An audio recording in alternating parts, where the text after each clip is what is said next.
I just had the craziest dream, but we'll get to that.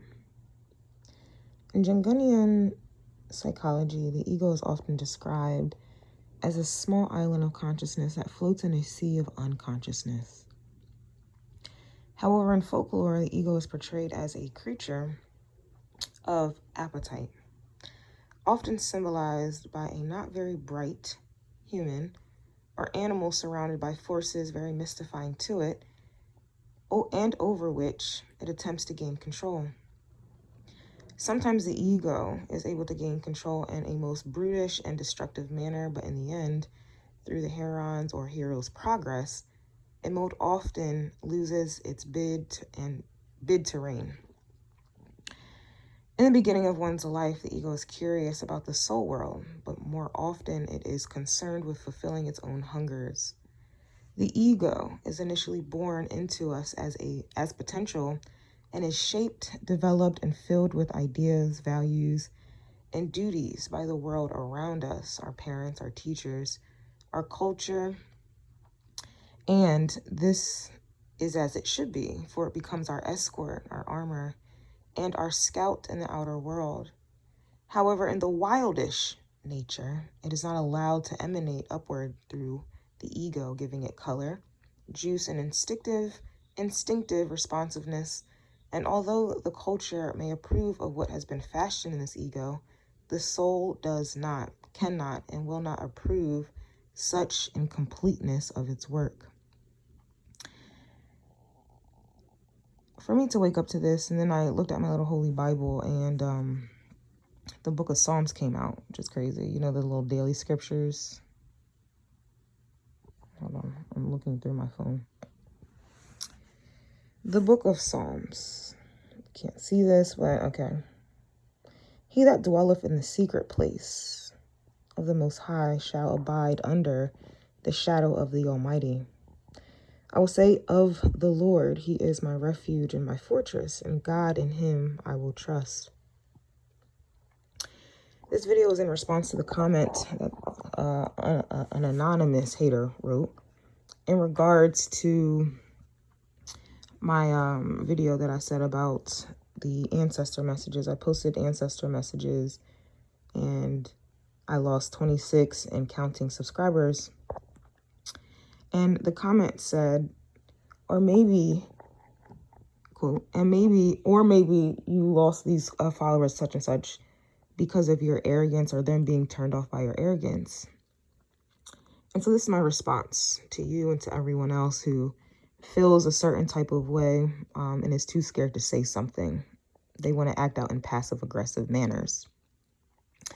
It is very clear that I do not operate in my ego, because the ego, as it says here, just for an example, it cuts off, it cuts off your soul's nature. It cuts off your wildest nature, which is your innate nature, which is where your innate wisdom, your innate intuition, and essentially where your soul resides. It's very clear that I'm very connected to my soul.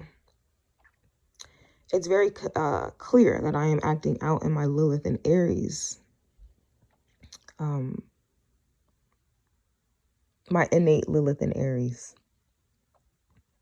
It's very clear that I'm a leader. It is very clear that I'm connected to the soul, and with that, the truth. And if any of you, like I mentioned in the collective ancestor messages, I was getting nothing but mirrors, and that was actually what my dream was about. Any of you think that I'm acting out in arrogance because I'm confident and I'm able to go deeper, which is the soul, which is where the ego cannot go.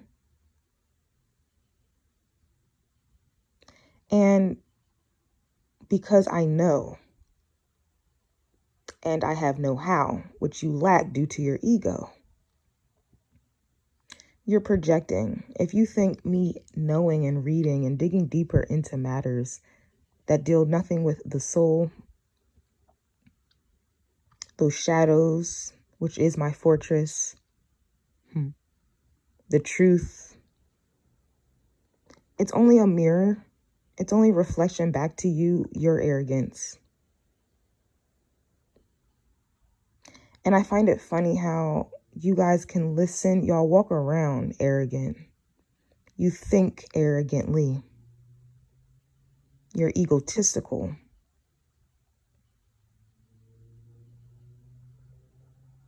And for you to project that upon me, because I'm able to go deeper into realms that you cannot and will never be able to. Because you guys are so busy, filled with ideas, values, and duties of the world, and cannot go to places that I can, which is the soul. It's where the soul resides and all of the hidden information within. That's why you're mad. I'm not arrogant, I'm confident. You're arrogant. Hence is why you can't handle the truth. Hence is why you can't handle someone knowing something or going into depths that you cannot. Again, it does state that the ego is curious by the mystical. I'm very mystic. You're curious, and that's why you're mad. Because you're so concerned with fulfilling your own hungers and wanting to be in control. Refer back to the why are they mad Aquarius energy. Aquarius and Aries and Pisces energy will always be the closest to that wildish nature that you guys want to control so damn bad and can't, because you can't even control your damn self. As it says here, the ego is portrayed in folklore as a creature that is not very bright, as an animal or a human that is not very bright. That brightness is truly the Ace of Swords. That's the true truth. That's the true light. But you guys think the sun in your ego is the light.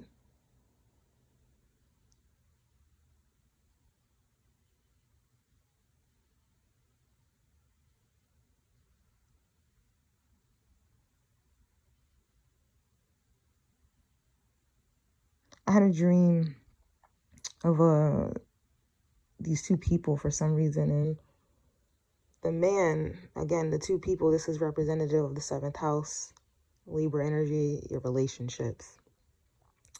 And the man in this dream, I guess, was in a relationship with this woman, but the man was completely unaware. They were going through like trials and tribulations, but the man was completely unaware that there was a reoccurring cycle. Like the same things kept happening over and over and over.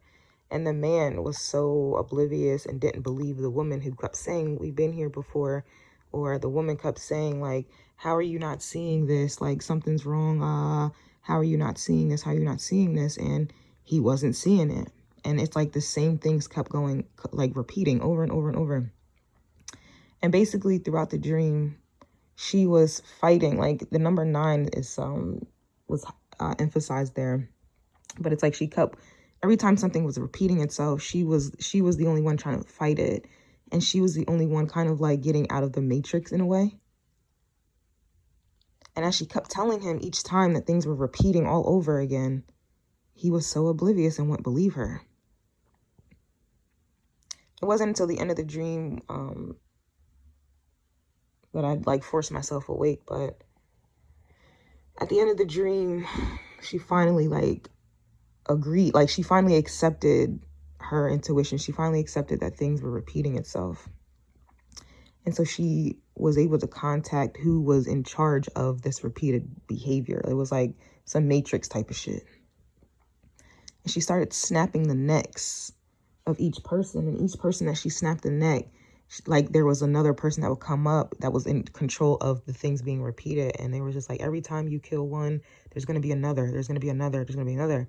And so she was going on a rampage of snapping everyone's neck. Each time, like, it was like she would snap a person's neck who was supposed to control the repeated behavior or cycle.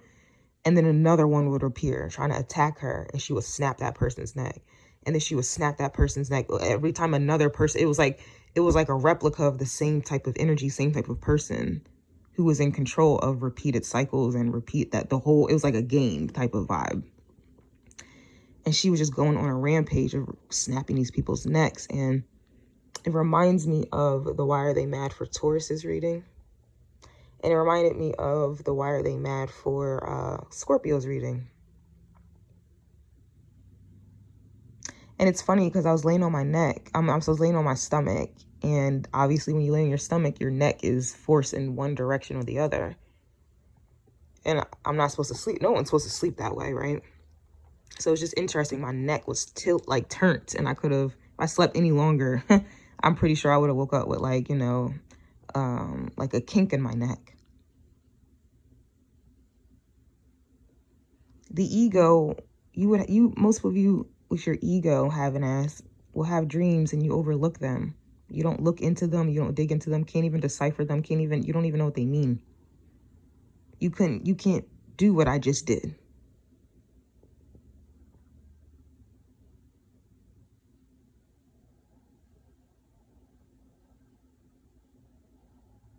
It's just so funny how egotistical people will call you arrogant when they're the arrogant ones that can't sit and listen to the truth.